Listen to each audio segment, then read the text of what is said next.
Is up, everybody? Welcome. It is Thursday night / Friday morning, and you know what that means. It is time for Monk and Lou's happy hour. It's me, Monk. It's Lou. Above me this time at Lou Betya. What is going on, everybody? Glad to see everybody in chat. We've got UFC Paris going on this week. A few banger fights, some interesting fights, but I'd rather have these fights than no fights. Lou, are you looking forward to this one? I am looking forward to doing something with my Saturday afternoon, yes. True. Absolutely. Am I looking forward to some of these fights? No. But we do have college football on, so I could be like, that's true. My Huskers will see if they can beat whoever, though. I think they got Minnesota this week. We'll see. But the funny thing is the fights I like on this card, I'm really looking forward to.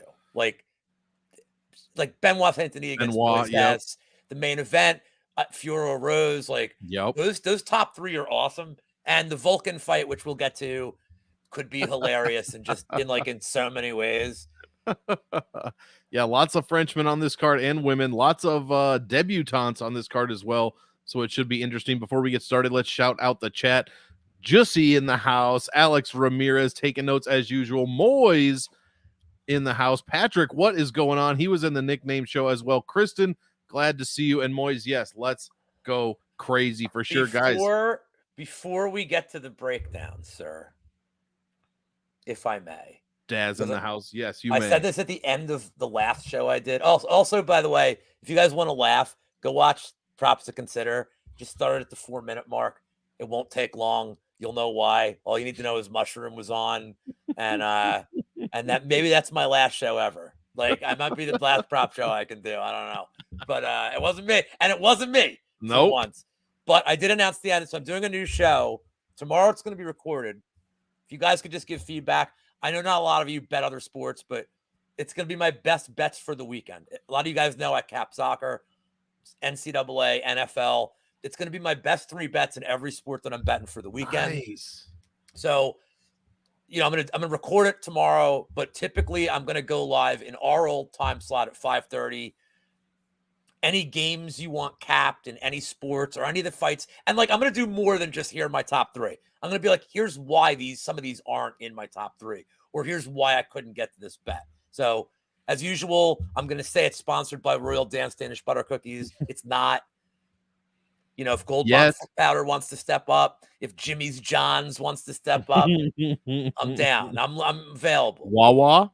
Get a Wawa sponsorship? I would love if Wawa. I mean, you have Wawa out there? No, but I just hear that it's the best. Oh, because Tommy. Well, you and Tom, I've heard it before. I need to. I support. It's a convenience Wawa. store. It's a nice convenience store. I mean, see, we have Buc-ee's down here, and I hear that's it's like the size of a supermarket. Apparently, they have brisk. I don't know what's going on in there, but it's gigantic and it's a gas station. So I got to get in there. There's a convenience store. So when I go to the cabin in the Poconos in the woods, my buddy Greg's halfway there on Route 80. When you go to Western Pennsylvania, this is going toward Brady. There's a whole lot of nothing. So there's a right off the 80. There's I forget what kind of gas station it is, but it's like a the mini mart, whatever. But you could buy cans of alcohol there as well. But it's kind of near Amish country. So it's weird. There's just 2 Amish people in front of me getting a hot dog, and there's me I need a road seltzer for my trip. But anyway, let's get it going. Let's get into it. First fight of the evening. I went all France with the colors here. Hope you guys enjoy it. I like the outlines, dude. I gotta do it. We've got Jacqueline Cavo-Conte. And I did not mess up that picture. That is what the PFL decided to put online. Messed up her name, though. Half of her. No, I did not. Cavo-Conte. That's how it's pronounced. Oh! I thought you meant spelling. Yeah, of course. I'm going to mispronounce Cavo-Conte. Cavo-Conte. I'll just do all of them in Italian. Gorlami. I've been saying that all week. Zara Faron. I mean, come on, guys. Minus 115 fight goes and fight doesn't go. Minus 350 for the debutante. Plus 285. For Zara Faron, 9,400 most expensive fighter in DraftKings on the DraftKings card, 6,800 for Faron. I guess I'll just start this one off, Lou. I like Cavo-Conte here. I don't trust Zara Faron at all. And in fact, I'm just now realizing I have no stats pulled up at all on my computer. The whole thing, I don't know what I'm doing. But I don't need stats to tell you that I don't trust Zara Faron. She could be 35. She could be 39. She could be 47 and a half years old. We honestly have no idea. I'm going to go with 39, though. 0-3 in the UFC. Give me the newcomer here in Jacqueline Cavo-Conte, or however it is. I like her for cash. GPPs, maybe a little bit, but I think this is mostly a cash play. And get me pretty much 0 of Zara Faron. What do you think about this one, Lou? Hopefully my computer doesn't crash while I open Excel. So I think Zara Faron isn't very good. I think she had a very good round against Josiane Nunez the first round. And then Nunez was just throwing overhand rights, like belting her every time, and her cardio faded. Before that, Spencer and Megan Anderson like just ran over her. I don't necessarily think like Cavo-Conte's good at all.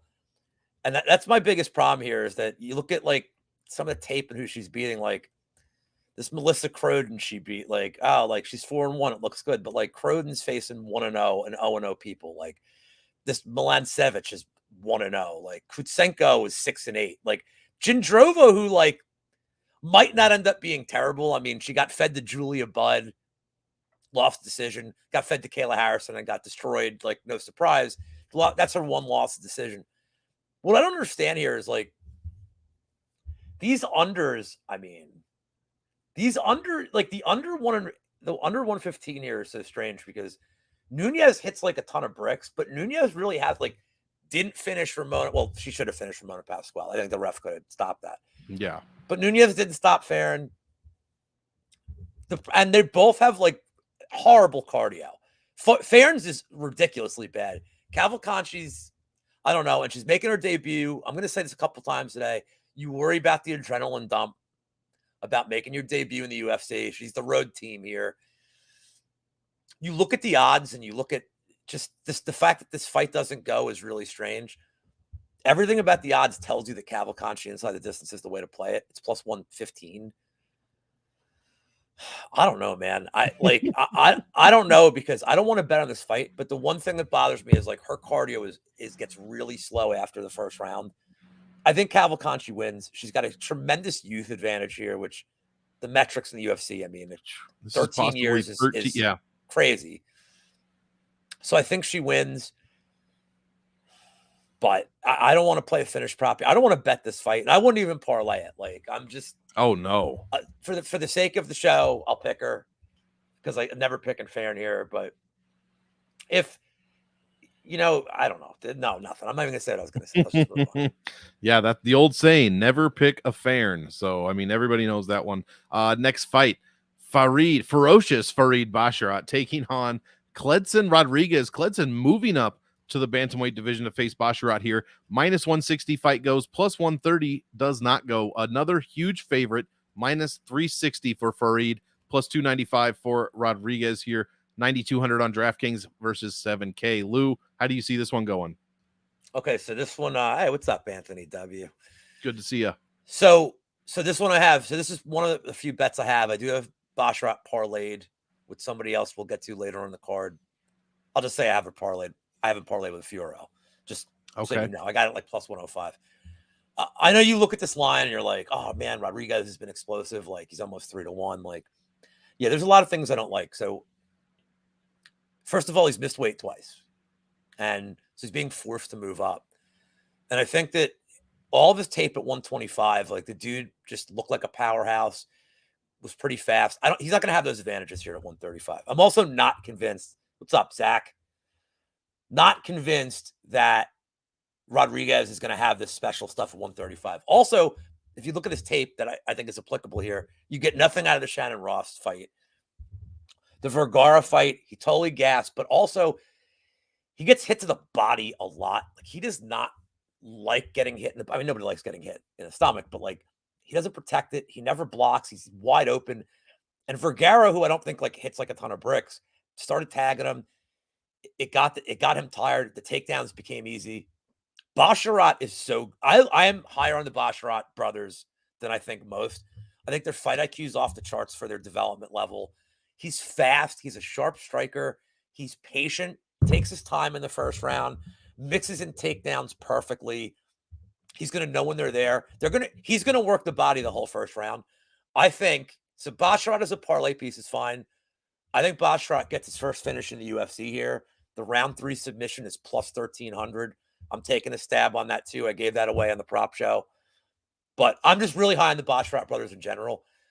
Yeah, I mean, he hit him.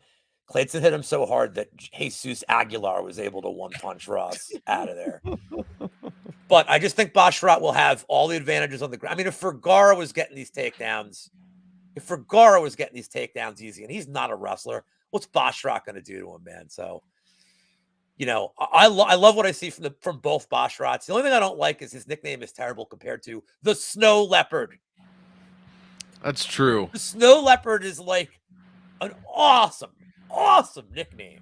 Ferocious is terrible. Well, I don't know about terrible. It's again, it's like it's the onomatopoeia, you know, it's like alliteration, it's fine, but like I think Javid, Anthony.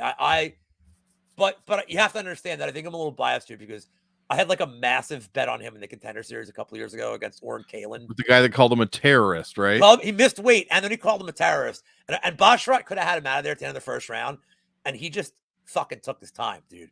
Like, I 10-8'd him in the second. He was 10-8'ing him in the third. Dude, he on top of him immediately, just raining down bombs. Like, Kalin would move. He'd adjust position. Like, he could have won that fight in like 4 minutes. Yep. He was like, oh, no, you're going to pay. But I had an inside the distance ticket on him, and I'm like, is he going to fuck me over here? And then he like, I think Javid's skill. What's up, Sean? I think Javid's skill. And what's up, Cage? I think Javid's the higher ceiling, but I like everything I see with Farid too. And I don't think Rodriguez is, I don't know, man. I think you're looking at like people that are capping him on their Contender Series win against the Can and against Shannon Ross, who is like the fucking worst. So I like Basharat all day here. I think the line makes sense. Small poke on the round 3 sub, but Basharat, I feel like, is one of the safer on a card that has a lot of juice lines. I feel like he's one of the safest parlay pieces here. I like this comment because it implies that they picked the 2 nicknames and then one of them lost like a rock, paper, scissors with the other to choose out of the 2. That makes me laugh.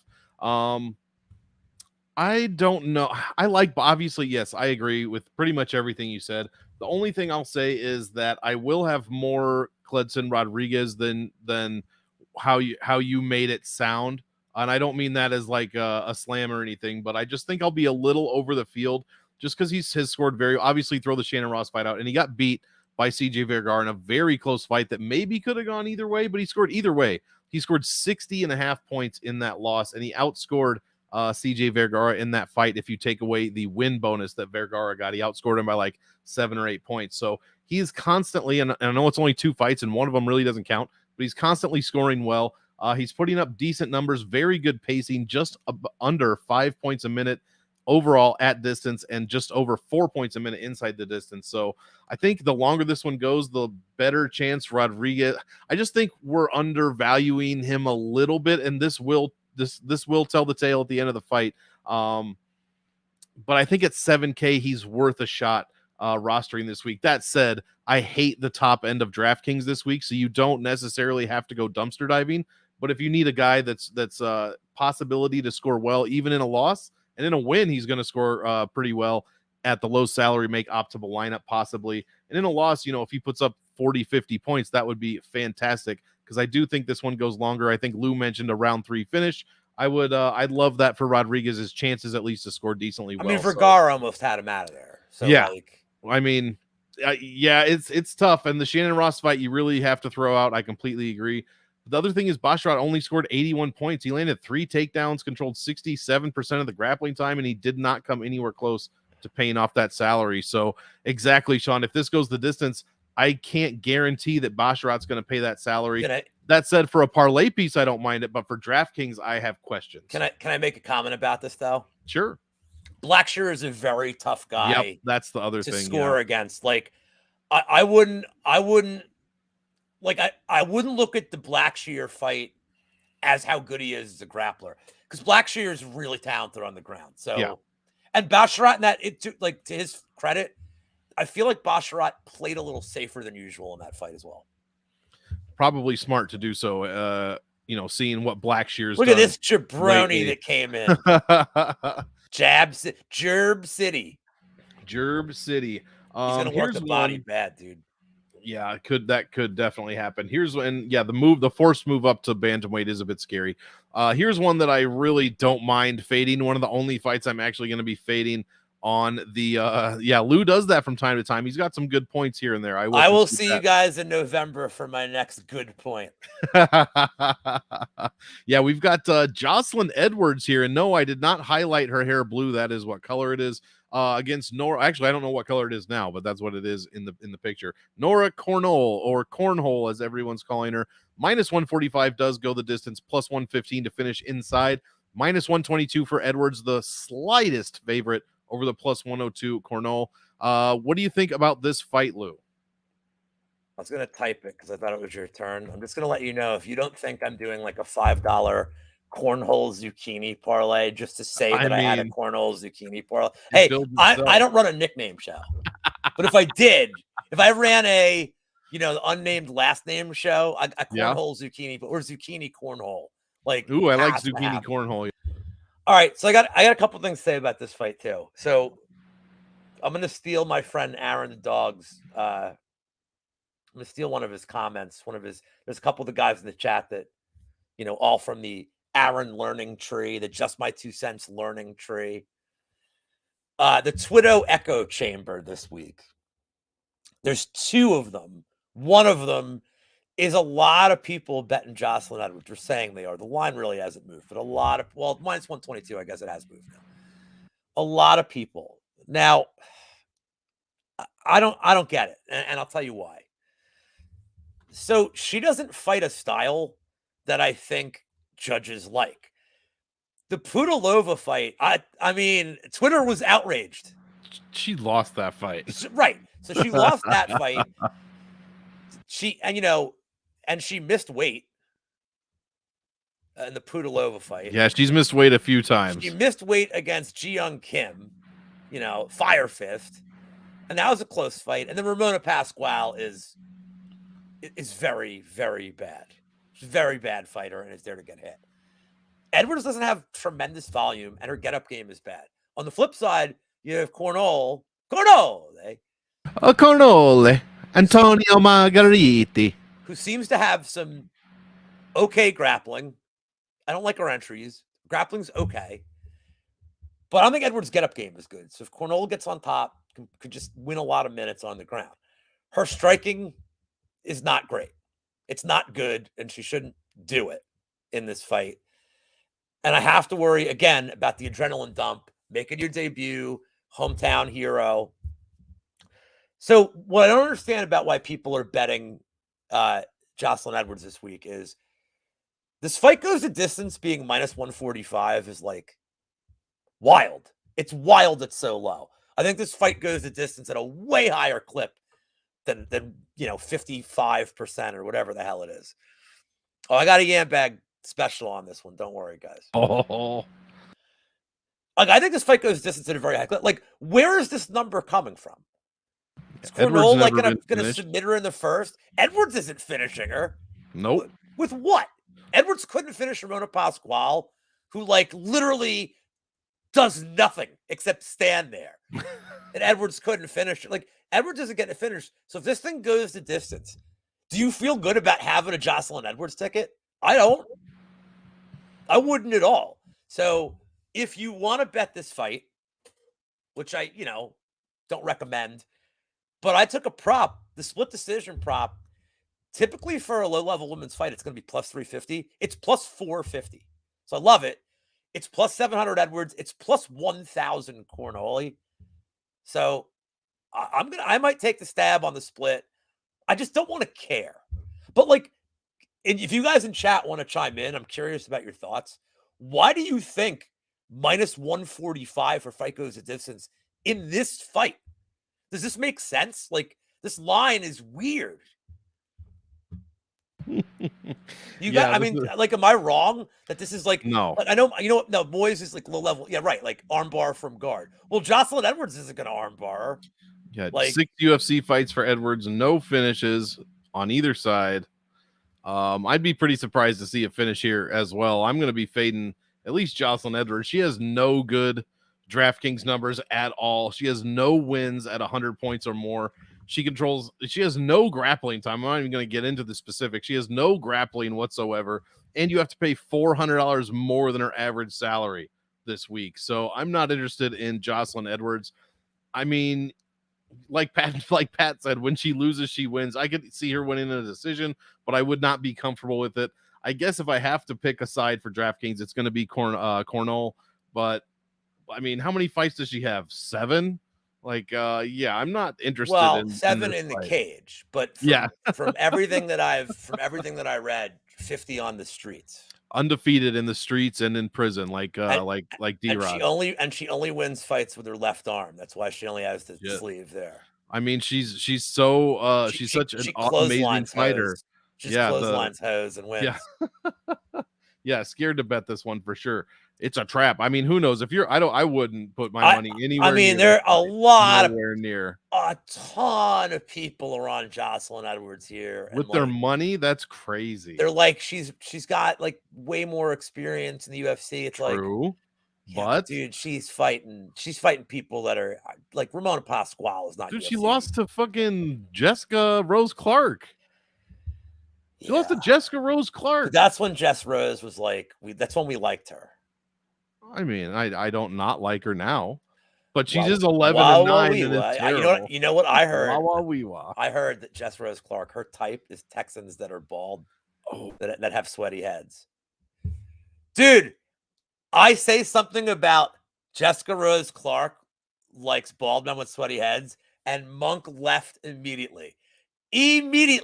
Monk left as soon as I said that. I don't know what, all of a sudden. Oh, did she reject you? Yeah, as soon as you said that, I went so insane that I had to go. You're like, I gotta go by. Yeah. Oh my God. No, my Chrome just for some reason it said, oh, snap, and then reload. What the fuck, Chrome? Do I got to switch to Firefox now? What's the deal? Your modem? Jesus Christ. This thing is, yeah, exactly. My cartoon legs were spinning around in circles, kicking up dust. Let's move along. Hopefully this won't happen again. Is this the next fight?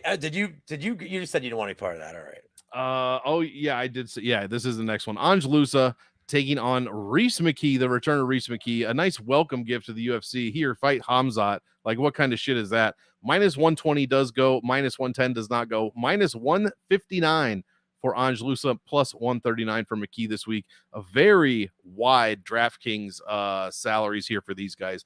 I'll start with this one if I can find my proper slide here. I'm just all thrown off now. Lusa looked great against who was it? AJ Fletcher. I mean, he scored 123 points. I mean, but it is against AJ Fletcher. You can't really put much stock in that. Reese McKee has terrible UFC stats. As I said, he fought Hamzat, and then I think, who was it? Morono? Is that right? Alex Morono, I think. And he ate 12 strikes a minute in that, just under 12 strikes a minute in that fight. So I guess I like this fight for DraftKings with its minimal stats. Give me both sides. I like Lusa in case McKee doesn't do anything here, and I like McKee in case Lusa is kind of fraudulent. So Lusa, I would imagine, is probably going to be more powerful, possibly quicker. I'm not really sure. We'll have to see. Reese McKee, possibly overall better striking, but did not look great on the ground. That said, he was against Hamzat and whatnot. So, yeah, give me both sides. I like this one for DraftKings, and I will be playing a little bit of both.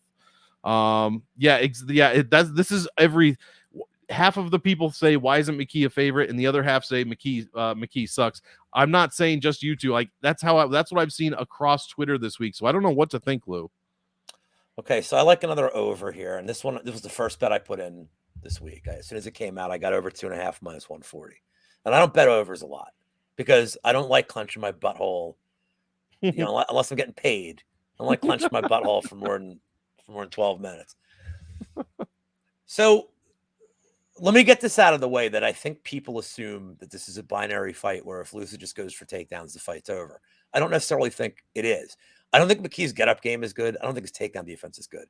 But he does throw up some subs. He throws punches off his back. And is Lusa like, is he going, is he like, Hamzat? Like Hamzat, is he going for 8 takedowns a fight? Like, no. He didn't go for any takedowns against Lizette. I know, like, that was a short notice fight, but even the Fletcher fight, he seems content to just do whatever his opponent wants to do. Lusa cornhole I think he upped your parlay, dude. I think we got a winner. I think we got a winner. So Luce is tough as shit. You know, JDM couldn't put him away. And Lazez is like got some decent power and like good striking. And he hurt him and he rocked him, but he couldn't put him away. Fletcher hits hard, couldn't put him away. I think Luce is tough as shit. So on that side, and then on the flip side, I think McKee's pretty tough. And it's not like Luce is if he does take him down, is like immediately in the mount, like raining down or hunting for subs. Like he takes his time. Like that Fletcher fight, I mean, he was gassed. So I favor the over a lot. I'm going to say lucid decision. And the only reason I'm saying it, because I don't have a lot of conviction in that. That's why I like the over more than anything.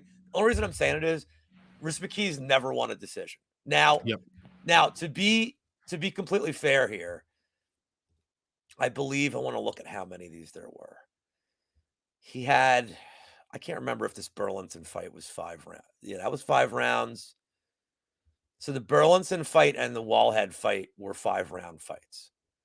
So he's never won a decision, but a couple of these were in 5-round fights. So he was on his way, I think, to winning a decision in the Wallhead fight. The Burlington fight was really fun.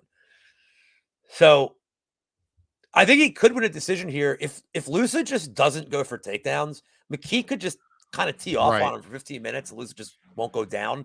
Like McKee could win the optics, but that's my guy, Connie J. Nice guy, nice hats.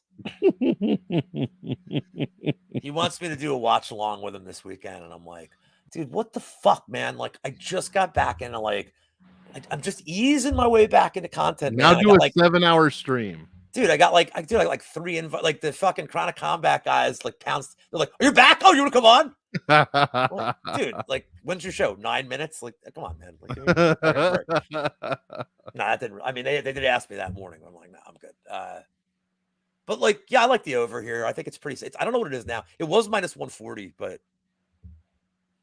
I think it's gone up a little bit. But I still like it. I like fight goes.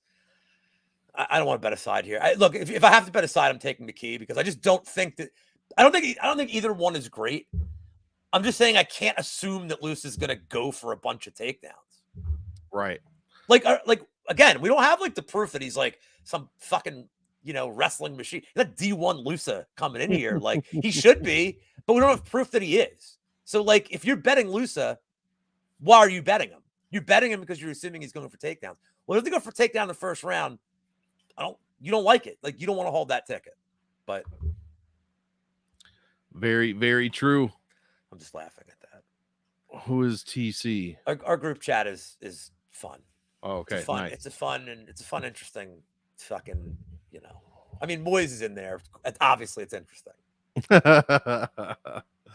Here we've got Cowlin. What is it? Lochran. I don't know which it is. Taylor Laprilus on the other side. I think it's Lochran. I had no distance props when I did this at about 4 p.m. So I don't think they're going to come out till tomorrow. Okay. Plus 150 for Mr. Lochran, minus 175 for Taylor Laprilus. And if you see the DraftKings salaries here, you see they are reversed. This was part of the switch 'em up fights. So Lochran is now a huge negative value at 9,300 going against Laprilus. I don't have any stats. I'm a stat boy. No stats for Lochran, so we'll let Lou handle that side of things. I think I like Laprilus overall, but his DraftKings stats leave a lot to be desired. Obviously, he hasn't fought in the UFC in several years. He did go 3-1 in his stint here, averaging only 82 points per win. No round one finish, wins, or losses. Did score a knockdown, has scored or put up a couple of submission attempts, and has controlled 53% of the grappling time with an 81% takedown defense. So a few decent stats, just leaves a little bit to be desired as far as scoring. But honestly, I'm going to listen to what you have to say, because as of now, I'm just going to probably pick some Laprilus. I think he's got good value at 8,600. He should be 6,900, right? If Lochran is 93, Taylor should be 6,900. Or you could look at it the other way. Lochran should be 7,600, one of the two. So there's value bouncing around somewhere on one of these guys. And I'm going to listen to you, see what you have to say about it. It's funny. I know why you're saying there's value. I understand. Right. But it's hard to believe, though. but I honestly think, like, I would fade this fight. I think Lochran's decent. And he does have some grappling in his back pocket. I don't think it's great, but he does. But Laprilus' takedown defense is really good. I'm thinking this is 15 minutes on the feet. And yeah, Laprilus never been finished either. And Lochran's this thing, if you like the Lochran side, I think he could probably win the first 2 rounds. This is a tricky fight. I think the line should be a little closer. It opened, I think at one point it might have been 145. I know when it opened, it took a spike down. Money came out on Lochran, and now people are buying back up on Laprilus here. I'll say this: if you're giving me a 15-minute striking fight, which I think this is going to be, with both guys where I think they have decent cardio, I'm going to take the underdog every time. But I think this is another fight that I think goes the distance. Laprilus is super fucking durable here. Yep. And Lochran, if either one of them has any kind of grappling path, I would say it's Lochran. But I don't think he's going to really be able to take Laprilus down. And I also don't know that he's going to want to be in the kind of fight where he's going for 5-6 takedowns here. I feel like this is kind of like a show me spot and a war. But yeah, I mean, I'll pick the dog here for the sake of picking it. I think the value is picking the dog to win. Mm-hmm. But and also, I hate saying this, one of them has a hairline that's like mine. And one of them I'm wondering what's going on there. And one of them has a hairline like the one I want. And usually I would pick the dude who has the same hairline as me, brother. Right. But I'm going to not do that. Oh shit. 2 cents. What's up, Prince of Mischief? 2 cents. Likes Kalen by submish. So that's going to be interesting. So he thinks he's going to get the takedowns here. Unless he thinks he's going to get a standing arm triangle. Yeah, we got to stand by. Gotta have. Look, I do the shows with Monk because I'm like, you bald motherfucker. You don't have my flowing locks. Definitely not. I strive for it every day. 2 months. If I'm wearing a hat, it's not because I'm a bro. It's because I just hate cutting my hair. And I'm Italian. I got the fucking clippers. So when people see me without a hat, they're like, and I'm like, yeah, I got to reset, every 2 months. Right. I'm lazy. I don't like having the fucking, what's up, dude? I don't want to be like Dan Cortez on the air. For anybody that's older, remember Dan Cortez. It's MTV Sports. Rock and jock basketball, baby. All right, let's move on. Hitting the 25 pointers. Yeah, exactly. Caroline Nirvana. That's the name of our band, actually. At 138 MMA. You should, Pat. You need to have a panel show where it's just bald people, and Couch Warrior can only be on if he shaves his head or his eyebrows. If he shaves his eyebrows, that's fine. We have to name it after Yul Brenner somehow. Or you know what? I'll even make it how about this? He can just wear a bald cap. If Couch Warrior wears a bald cap, then he can be on. I'll do it. Well, I'm basically wearing a bald cap. Not really a big stretch here. Yeah, it's like when Sting takes the mask off and it's still Sting underneath. That's what it would look like if I had a bald mask on. We got Morgan Cherriere. I wish Gordo was here. Morgan Cherriere taking on Manolo Zucchini. 9,100 for Cherriere, 71 for Zucchini. Why don't you start us off on this one? All right, my boss is just asking me a question.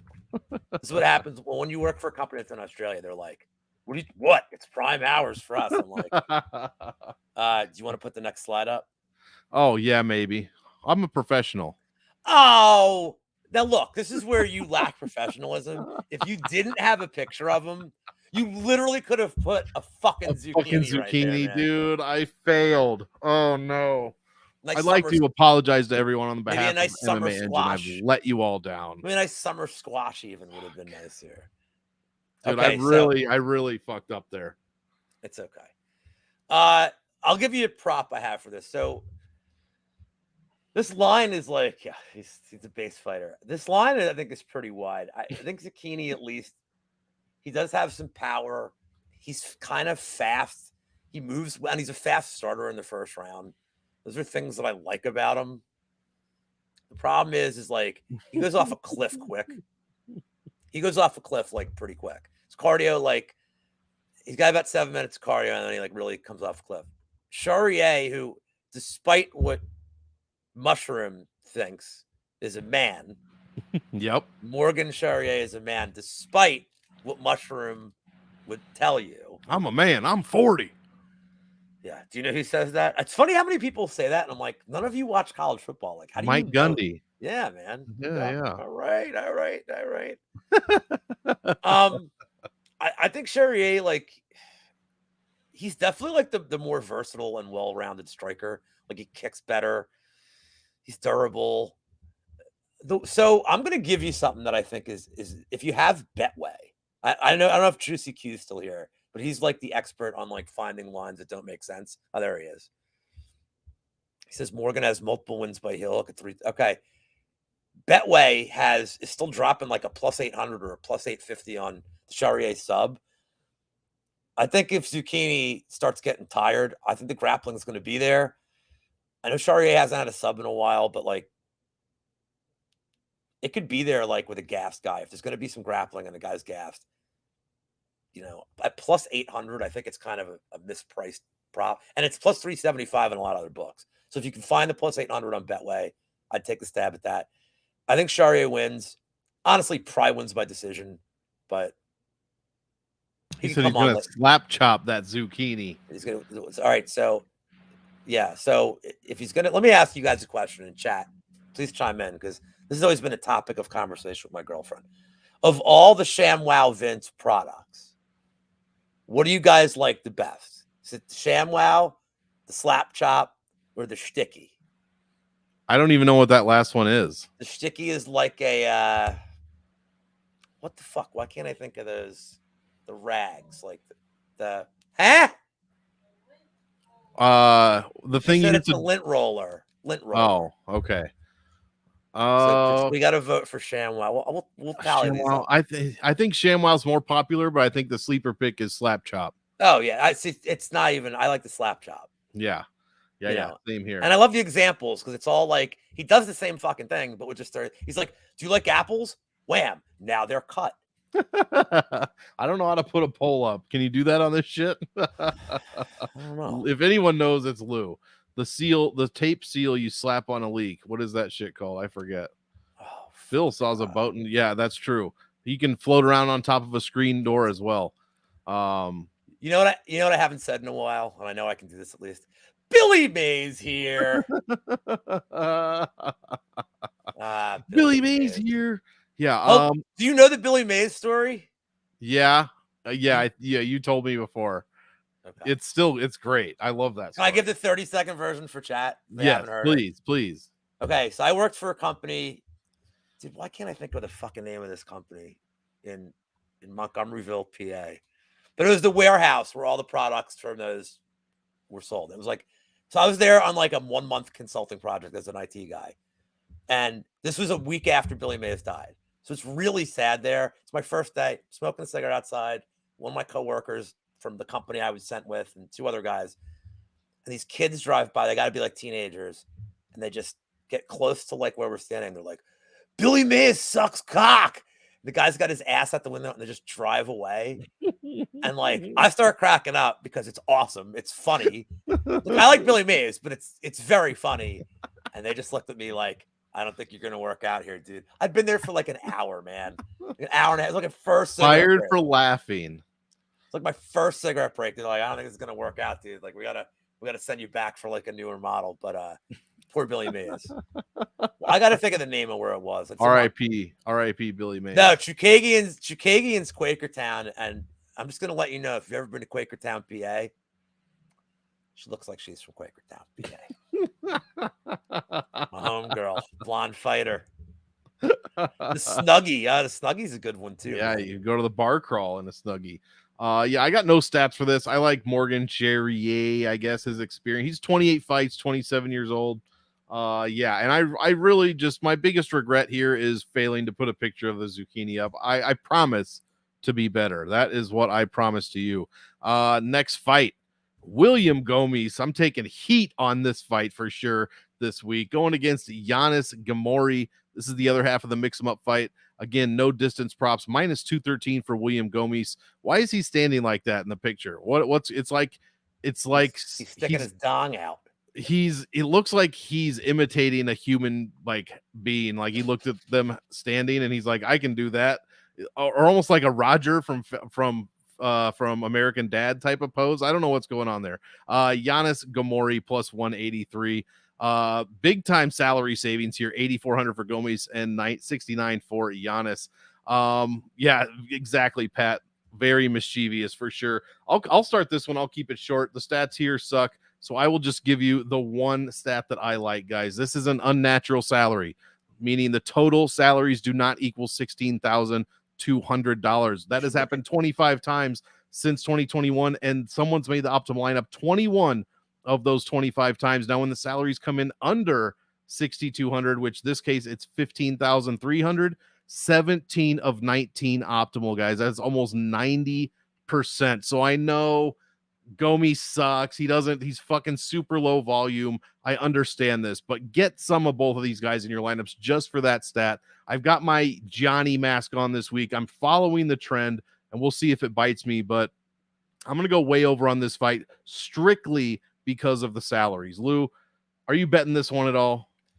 I just want you to look at Noah's. Yeah, no, I was going to ask you earlier. I put the comment up, I was going to ask you what's going on in his profile picture, because I see Clint, but I can't make out anything else. Well, the guy behind him is maybe the hidden gem of that picture, but that's maybe for another conversation. It's who?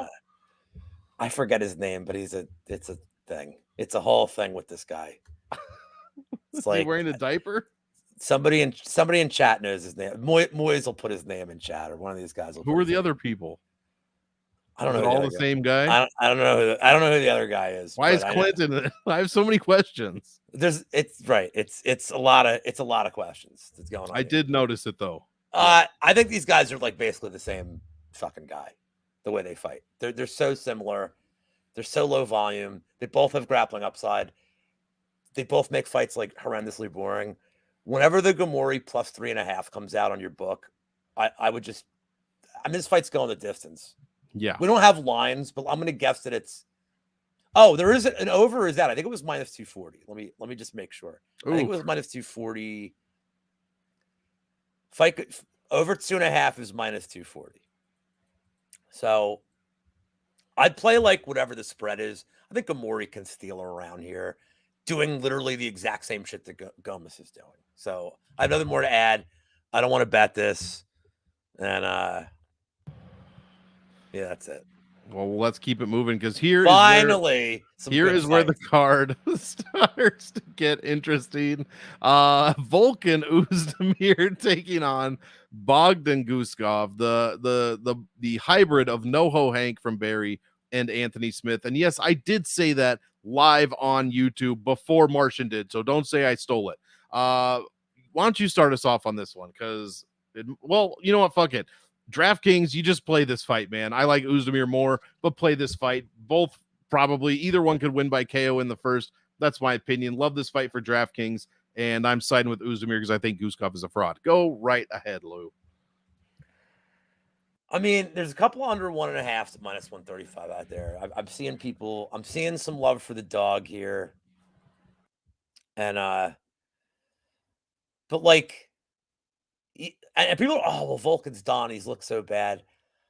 He is levels and levels better than this fraud. Bogdan is not good, and the one decent guy he fought crushed him in 3 minutes. Like, this guy, his striking is wild. He's literally, I know you hate the Contender Series. I know it's not your favorite show. This dude is literally half the people that used to be in the Contender Series. The dude Dana White found, I know his record's better, but he's a dude that's like 4-0 in the regionals. He's knocking people out in like 6 seconds. That's what he is. Like, that's all he is a guy that, like, he's, let me quote the great Gugabe. He's a bonk lord is all he is. He's a bonk lord. I don't think he's going to touch Oezdemir. I took a shot on Oezdemir KO at plus 105. I have that as a track bet. I threw it in for 1 unit. or 1.5 units.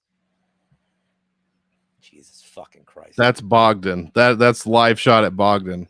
Powder. Guskov right here. Yeah, Russian powder.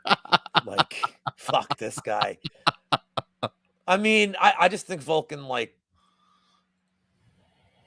what is this? Your first day with the new hands? What's going on? What do you mean? What do you mean? This is all bouncing everywhere. You're leaving the stream to go get Jesse Rose Clark. Well, could you blame me? Come on. I mean, this guy stinks, man. This guy stinks. So Volkan I'm gonna say he wins by the Cesaro swing. For anybody that watches wrestling, But what is that? It's literally so he like grabs the guy's legs and then just spins. Yeah. And but he's like super strong. He can do it like 20, 30 times to some people. So like I think by Cesaro swing is how Oezdemir wins. I'd lose my bet, by the way, because he'd win by I think that's a submission. Probably tap from being swung so much. But it's like watching a bad movie. It's like there's no ending for that move. You just like slowly stop and he just dropped the guy. The ending is when you get tired of doing it. But I just think Bogdan he's really bad, man. Like look, I'm sure there might be somebody in chat like who's played Bogdan. If you're gonna play him and you want to take the shot on a round 1 KO, like because that's his only win equity here. Right. But like it's 400 from the round. Let me see what the KO is. Oh, it's 450. It's not even much better. I mean, I see a 550 out there on Unibet. I need way more than plus 550 for a debuting guy against a guy who I think is just so much more tactically sound. Right. I should mention that I hate Oezdemir. Yeah, exactly. For the Paul Craig fight. I hate him for the Paul Craig fight more than anything else in my life. I lost my first shoey on that. If you're not comfortable with like I said, if you're not comfortable with Volkan KO, the under 1.5, it's like minus 135 to minus 140, wherever you look. It's not much more. Like and then you get like the Bonk Lord round 1 play. Right, the Bonk Lord. Do you know who we called the Bonk Lord? Who's that? Johnny Parsons. No, oh yeah, of course. And the Slugger, not the Bonk. I think I retweeted it immediately. I was like, "This man is a genius." I love that. The third to last fight of the night is probably my favorite fight on the card. One of them, anyways. Benoit Sandini. Get all your where's Pat here? Make all your Chris comments right now. Going against Thiago Moises here.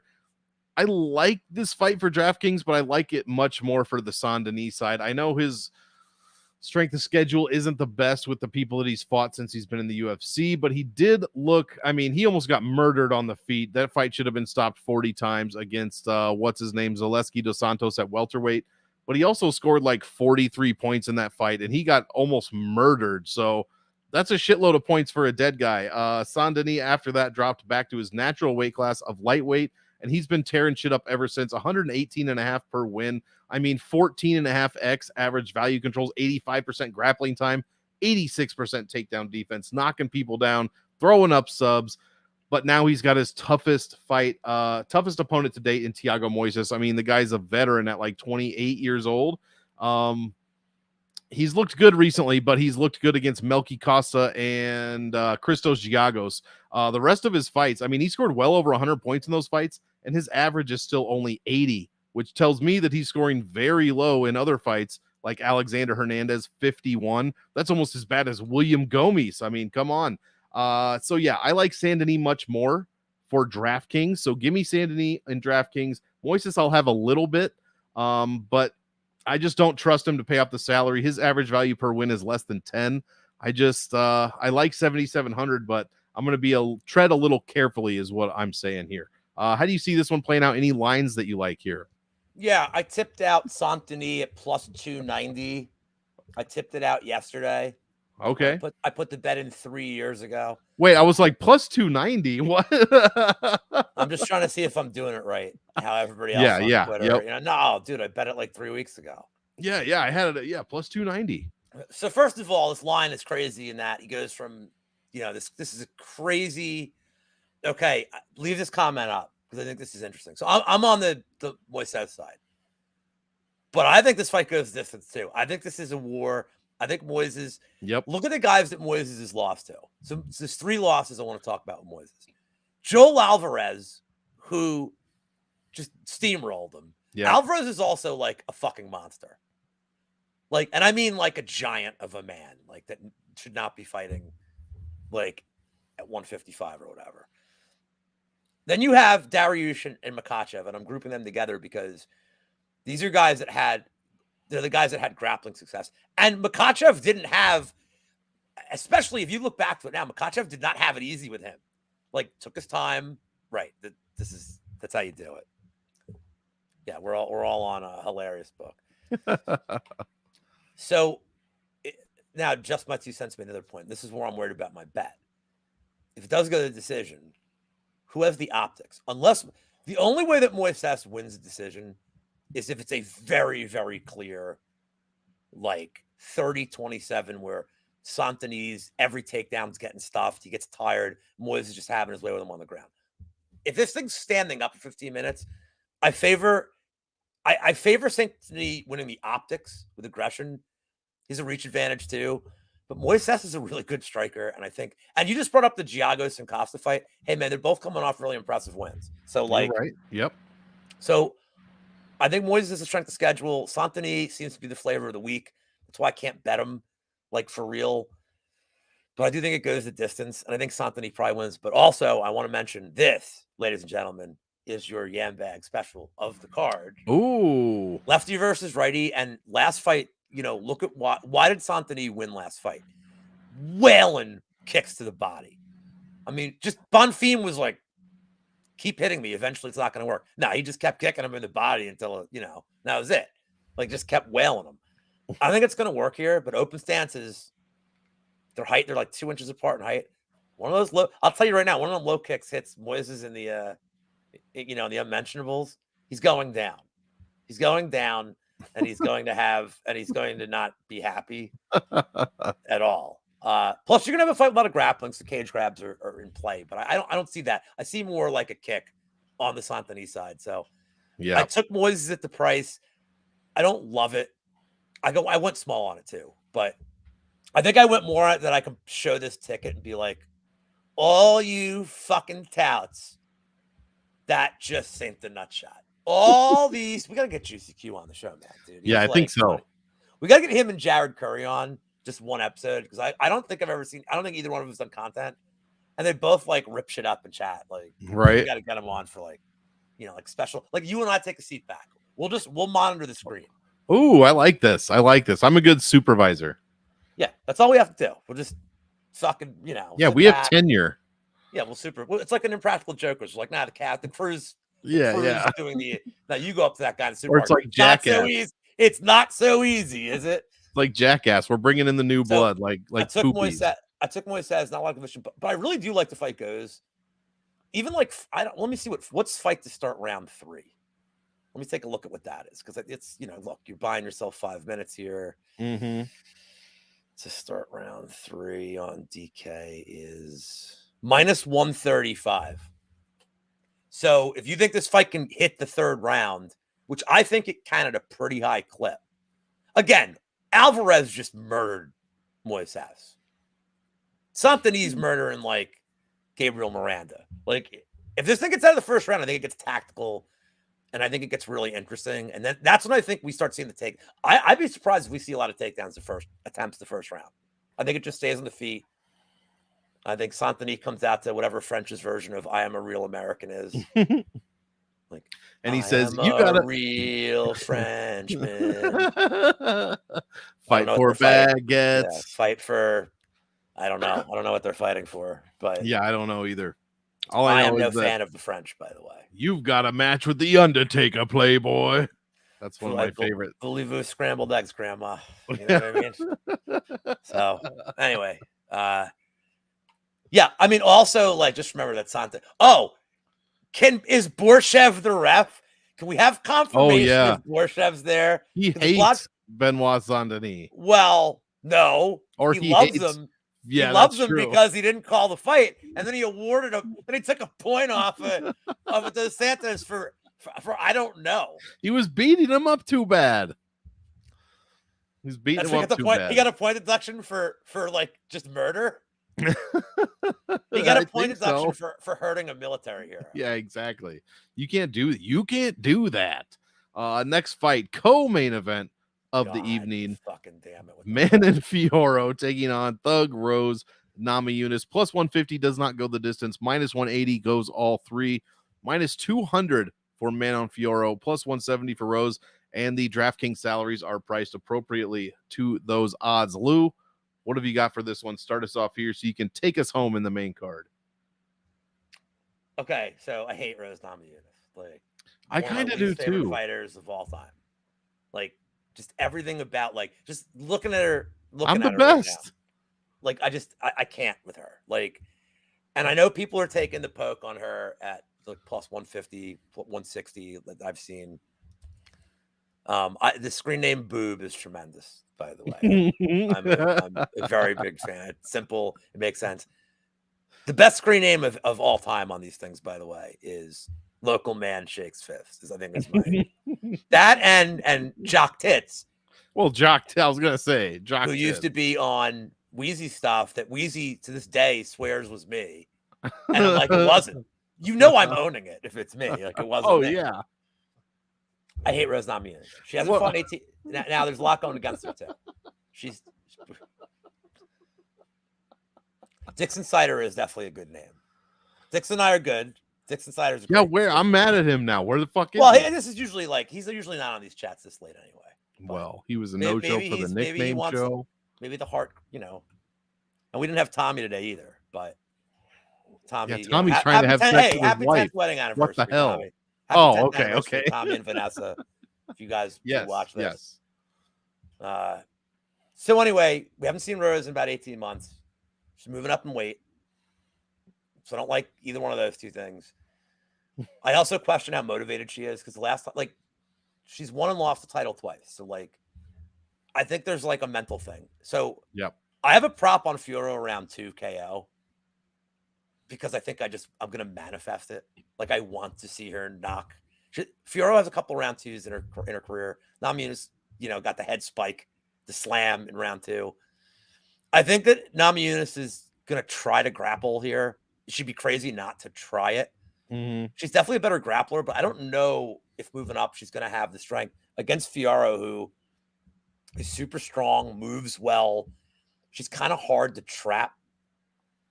And on the feet, I feel it's all day for Mano Fioro. Yeah. There's one more part of this that needs to be said.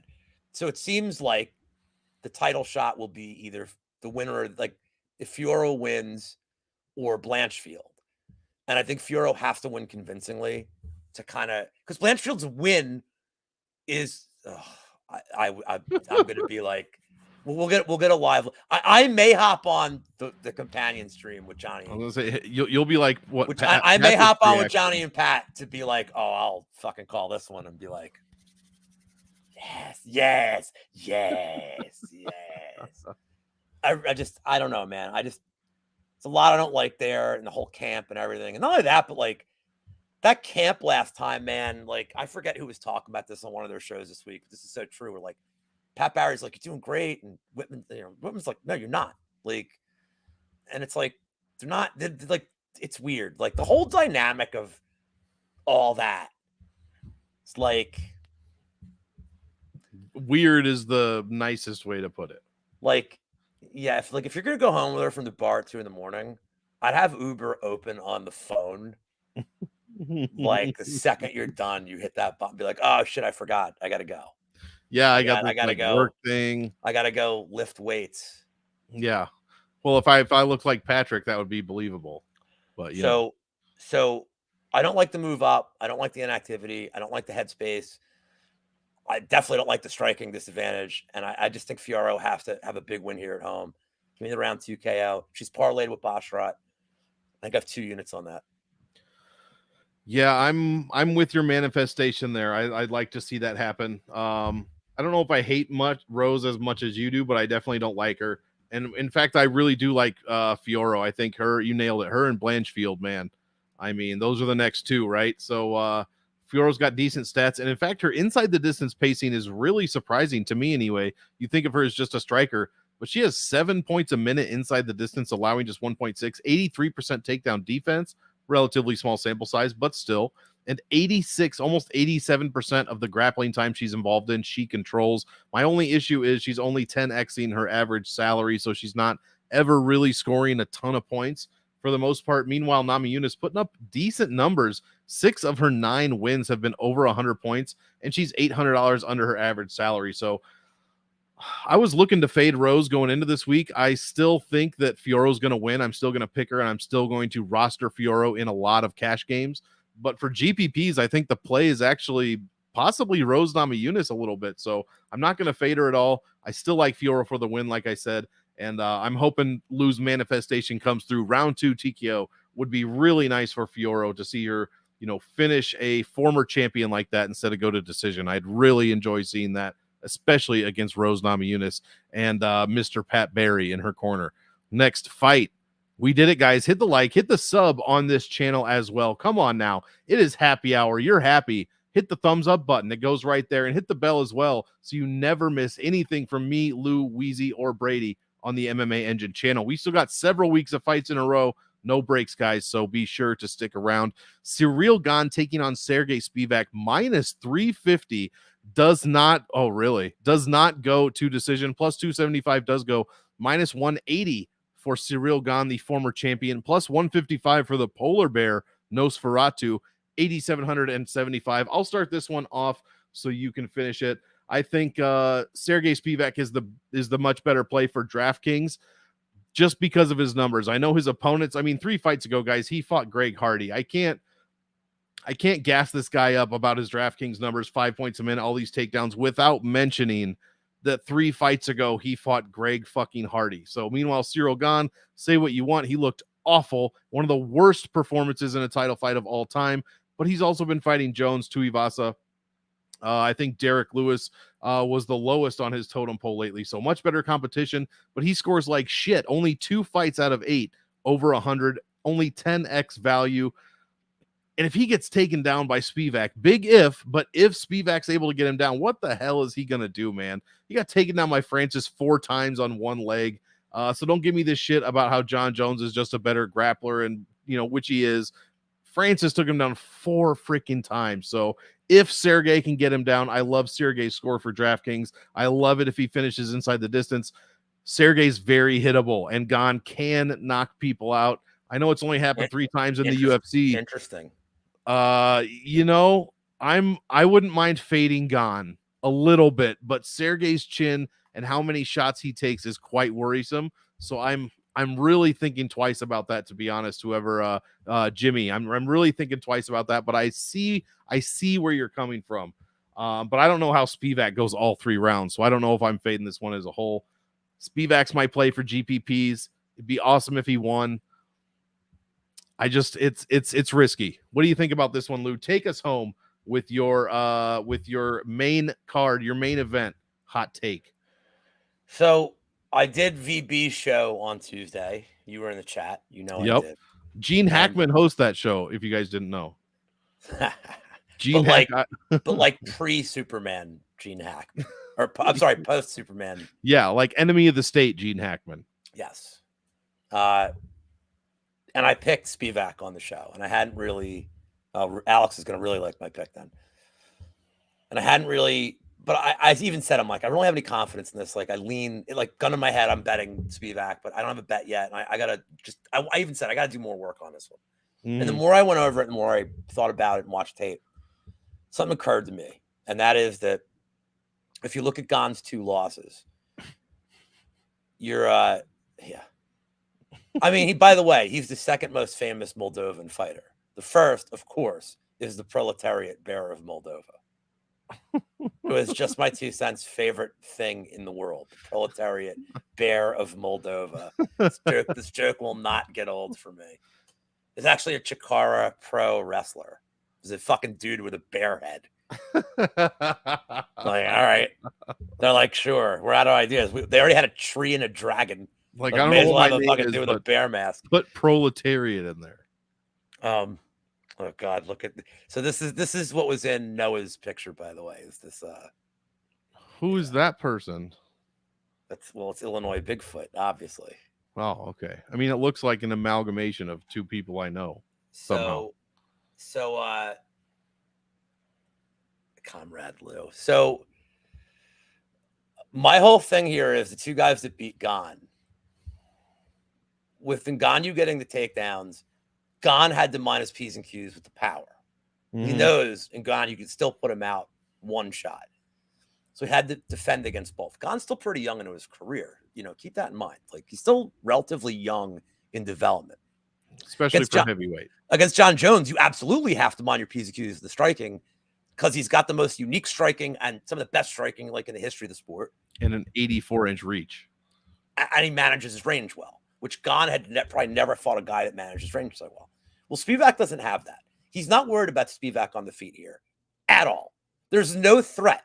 And I'm not saying Spivak's not improving as a fighter. He's young and he's improving. But I can't get the Olynyk fight out of my head. How bad his striking looked. The guy just looks uncomfortable. He also looks uncomfortable if you pressure him. Now, Gane isn't Aspinall. I think Aspinall is going to be, he's a superstar. He's going to be the champion one day. Like, I love, if he stays healthy, I love Tom Aspinall's odds. Okay, Aspinall is like a cannonball, like a wrecking ball just coming at you, can go for a takedown, can throw a flurry of punches. Gane is more tactical. I understand that.